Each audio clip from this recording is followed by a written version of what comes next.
Hola, muy buenas tardes. En esta ocasión vamos a estar cubriendo un poco lo que es el tema sobre la guerra en Siria, mismo que configura uno de los conflictos más complejos en este momento y que la BBC lo está catalogando como uno de los mayores éxodos en la historia más reciente.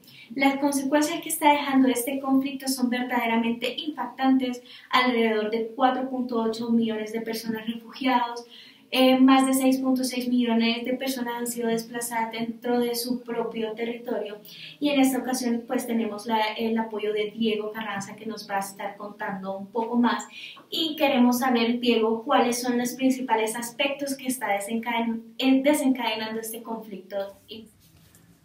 Hola, Abby, un saludo. Bueno, desde que antes de comenzar la guerra, gran parte de la población civil se quejaba de las altas tasas de desempleo, de corrupción, de represión política por parte del gobierno, y no solo el actual, de Bashar al-Assad, sino de su padre, Hafez al-Assad. Entonces, ya en 2011 había manifestaciones, inconformidades y pues protestas ciudadanas en el marco de la primavera árabe se convirtieron en una guerra interna a la que ya se han sumado diferentes actores y que hacen bastante difícil catalogarla, pero pues vamos a hacerlo de tres formas, según el Correlates of War Project. Por un lado, esta sería una guerra extraestatal, el Estado sirio contra el Estado Islámico y contra el pueblo kurdo. Por otro lado, podríamos hablar de una guerra civil, es decir, el Estado sirio contra los diferentes grupos opositores, que es el grueso digamos que de la guerra.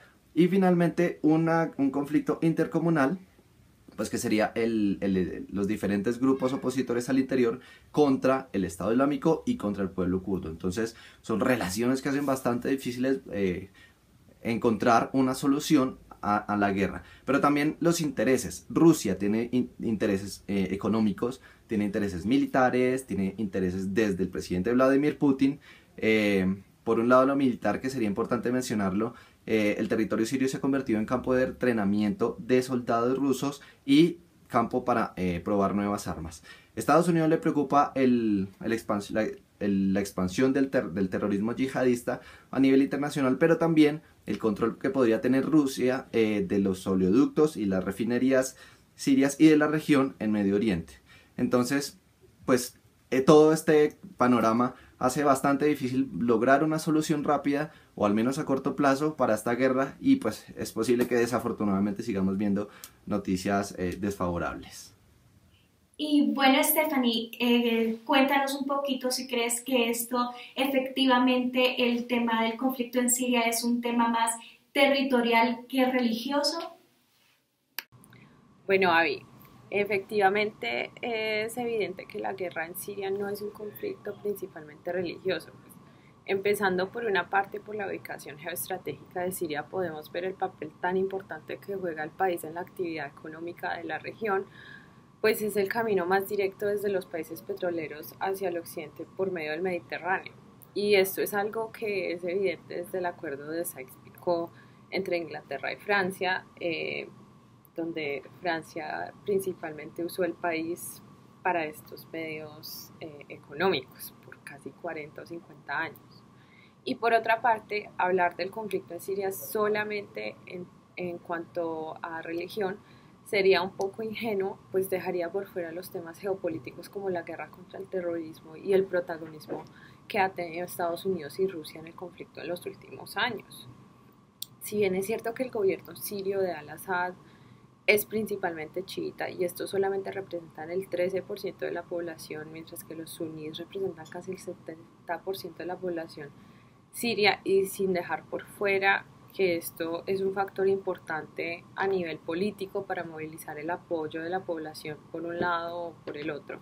Cuando tenemos eventos como los ataques químicos del gobierno contra su misma población, incluyendo muertes de grupos chiitas o kurdos, y por el otro lado tenemos la oposición peleando no solamente contra el gobierno chiita, sino contra otros grupos suníes, pues verlo desde una única variable o tratar de entenderlo desde una única variable sería muy limitado y en realidad no aportaría mucho a la comprensión real del conflicto.